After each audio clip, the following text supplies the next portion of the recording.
பாருங்கள், இஞ்சி கொத்து மஞ்சள் வச்சேன். அது சின்னதாகவே இருக்குது. இஞ்சி நல்லா கிளம்பிடுச்சு. இப்போ இஞ்சியை தோண்டி எப்படி இருக்குன்னு பார்க்கலாம். எவ்வளோ பெரிய செடி பாருங்கள். நீங்கள் ஒரு சட்டியில் கூட வைக்கலாம். நான் தரையில் வச்சுருக்கேன், மண்ணில். நல்லா அடர்த்தியாக கிளம்பியிருக்கு. எவ்வளோ இஞ்சி இருக்குதுன்னு பார்க்கலாம். நாளைக்கு பொங்கலுக்கு இஞ்சி கொத்து ரெடி. மஞ்சள் கிளம்புலிங்க, அதுங்க அங்கே இருக்குது. அந்தாண்ட கொஞ்சோண்டு தான் இருக்குது.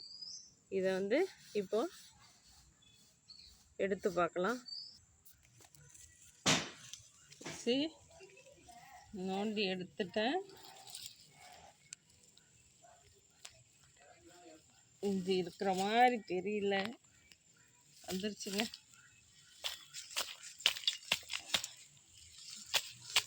தான் இஞ்சியாக விடுது. கொஞ்சோண்டு தாங்க இருக்குது இஞ்சி.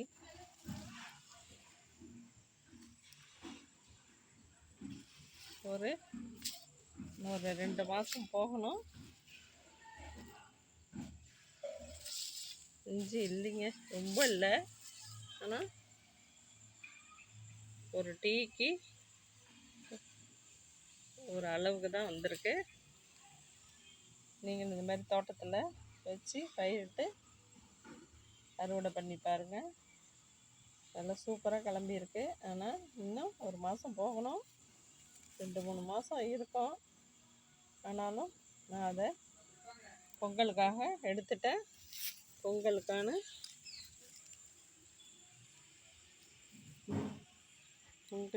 இஞ்சி கொத்து ரெடி ஆகிடுச்சி. ஹாப்பி பொங்கல். நம்ம வீட்டு தோட்டத்தில் விளைஞ்சதுன்னா அது ஒரு சந்தோஷம் தானுங்க.